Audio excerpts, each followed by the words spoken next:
这届杨柳丰泰虽然讲对家己县市呢是无造成严重的灾情，也毋过呢，也是因为这风扇倒树啊，去带着线路，转造成上万户失电的状况。一直到头拄仔要挖豆的时阵，这家己布地也有1300多户是无电通用的。台电人员赶咧修理因为风台受损的线路，中度风台杨柳虽然对家己地区无造成严重的灾情，不过也是发生停电的状况。台电家己区处表示，13下晡风台对家己的影响无遐尼大了后，维修人员就连夜来抢修线路。顶届迄风台吼较久啦，停5-6天吧。即届就较袂啦，会知影。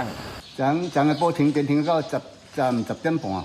昨天我们就是整夜都有人在那个同事就有在修理了，是先把那个村庄他们那个民生用电先送电。台电家己区处统计，这届风台伫家己地区计共造成10287户停电，主要停电的所在拢伫布地埔子义地遮沿海乡镇，佮有阿里山地区。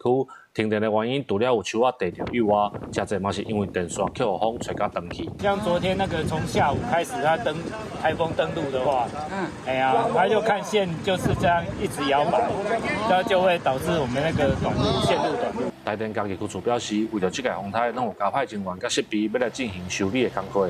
但是即天接近中昼的时间，家己县阁有1300户左右也未复电。